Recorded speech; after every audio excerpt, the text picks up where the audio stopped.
ওম নমো ভগবতে বাসুদেবায়। আজ শ্রী পাণ্ডবা নির্জলা একাদশী। শ্রবণ করুন শ্রী পাণ্ডবা নির্জলা একাদশীর ব্রত কথা। জ্যৈষ্ঠ শুক্লপক্ষের এই নির্জলা একাদশী ব্রত সম্পর্কে ব্রহ্ম বৈবর্ত পুরাণে শ্রী ভীমসেন ব্যাস সংবাদে বর্ণিত হয়েছে। মহারাজ যুধিষ্ঠির বললেন, হে জনার্দন, আমি অপরা একাদশীর সমস্ত মাহাত্ম্য শ্রবণ করলাম। এখন জ্যৈষ্ঠ শুক্লপক্ষের একাদশীর নাম ও মাহাত্ম্য কৃপাপূর্বক আমার কাছে বর্ণনা করুন। পরমেশ্বর ভগবান শ্রীকৃষ্ণ বললেন, এই একাদশীর কথা মহর্ষি ব্যাসদেব বর্ণনা করবেন, কেননা তিনি সর্বশাস্ত্রের অর্থ ও তত্ত্ব পূর্ণরূপে জানেন। রাজা যুধিষ্ঠির ব্যাসদেবকে বললেন, হে মহর্ষি দ্বৈপায়ন, আমি মানুষের লৌকিক ধর্ম এবং জ্ঞানকাণ্ডের বিষয়ে অনেক শ্রবণ করেছি। আপনি যথাযথভাবে ভক্তি বিষয়নী কিছু ধর্মকথা এখন আমায় বর্ণনা করুন। শ্রী ব্যাসদেব বললেন, হে মহারাজ, তুমি যেসব ধর্মকথা শুনেছ, এই কলিযুগের মানুষের পক্ষে সে সমস্ত পালন করা অত্যন্ত কঠিন। যা সুখে, সামান্য খরচে, অল্প কষ্টে সম্পাদন করা যায়, অথচ মহাফল প্রদান করে এবং সমস্ত শাস্ত্রের সারস্বরূপ, সেই ধর্মই কলিযুগে মানুষের পক্ষে করা শ্রেয়। সেই ধর্মকথাই এখন আপনার কাছে বলছি। উভয় পক্ষের একাদশী দিনে ভোজন না করে উপবাস ব্রত করবে। দ্বাদশী দিনে স্নান করে শুচি শুদ্ধ হয়ে নিত্য কৃত্য সমাপনের পর ভগবান শ্রীকৃষ্ণের অর্চন করবে।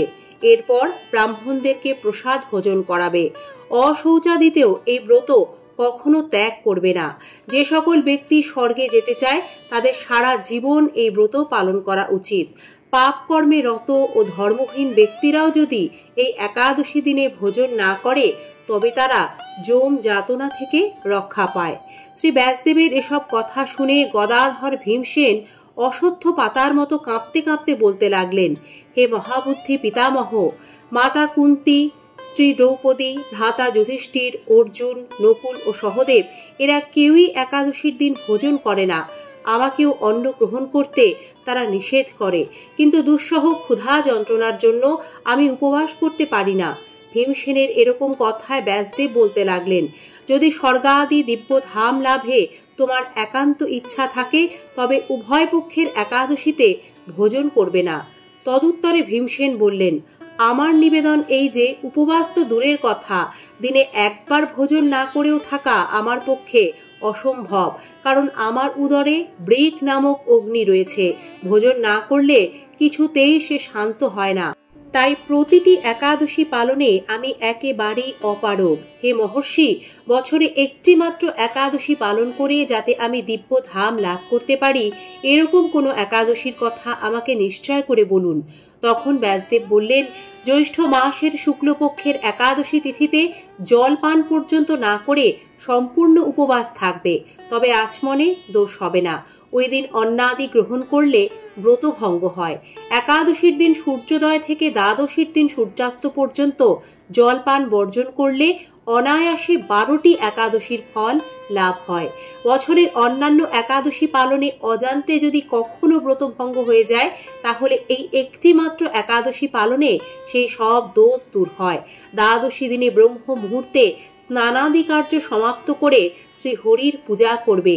সদাচারী ব্রাহ্মণদের বস্ত্রাদি দান সহ ভোজন করিয়ে আত্মীয় স্বজন সঙ্গে নিয়ে ভোজন করবে। এরূপ একাদশী ব্রত পালনে যে প্রকার পুণ্য সঞ্চিত হয়, এখন তা শ্রবণ করো। সারা বছরের সমস্ত একাদশীর ফলই এই একটি মাত্র ব্রত উপবাসে লাভ করা যায়। শঙ্খ, চক্র, গদা, পদ্মধারী ভগবান শ্রীকৃষ্ণ আমাকে বলেছেন, বৈদিক ও লৌকিক সমস্ত ধর্ম পরিত্যাগ করে যারা একমাত্র আমার শরণাপন্ন হয়ে এই নির্জলা একাদশী ব্রত পালন করে, তারা সর্বপাপ মুক্ত হয়। বিশেষত কলিযুগে ধন সম্পদ দানের মাধ্যমে, সৎ গতি বা স্মার্ত সংস্কারের মাধ্যমেও যথার্থ কল্যাণ লাভ হয় না। কলিযুগে দ্রব্য শুদ্ধি নেই, কলিতে শাস্ত্রোক্ত সংস্কার বিশুদ্ধ হয় না, তাই বৈদিক ধর্ম কখনো সুসম্পন্ন হতে পারে না। হে ভীমসেন, তোমাকে বহু কথা বলার আর প্রয়োজন কি? তুমি উভয় পক্ষের একাদশীতে ভোজন করবে না। যদি তাতে অসমর্থ হও, তবে জ্যৈষ্ঠ মাসে শুক্লপক্ষের একাদশীতে অবশ্যই নির্জলা উপবাস করবে। এই একাদশী ব্রত ধনধান্য ও পুণ্যদায়িনী। যমদূতগণ এই ব্রত পালনকারীকে মৃত্যুর পরও স্পর্শ করতে পারে না। পক্ষান্তরে বিষ্ণুদূতগণ তাকে বিষ্ণু লোকে নিয়ে যান। শ্রী ভীমসেন ওই দিন থেকে নির্জলা একাদশী পালন করতে থাকায় এই একাদশী পাণ্ডবা নির্জলা বা ভীমসেনী একাদশী নামে প্রসিদ্ধ হয়েছে। এই নির্জলা একাদশীতে পবিত্র তীর্থে স্নান, দান, জপ, কীর্তন ইত্যাদি যা কিছু মানুষ করে তা অক্ষয় হয়ে যায়। যে ব্যক্তি ভক্তি সহকারে এই একাদশী মাহাত্ম্য পাঠ বা শ্রবণ করেন তিনি বৈকুণ্ঠ ধাম প্রাপ্ত হন। হরে কৃষ্ণ, রাধে রাধে। আপনাদের সকলকে ধন্যবাদ জানাই নির্জলা একাদশী ব্রত কথাটি সম্পূর্ণ ভক্তি সহকারে শ্রবণ করার জন্য। এই ব্রত কথা সকলে যাতে শোনার সুযোগ পায়, চাইলে আজকের এই ব্রত কথার ভিডিওটি শেয়ার করতে পারেন। ভালো থাকবেন।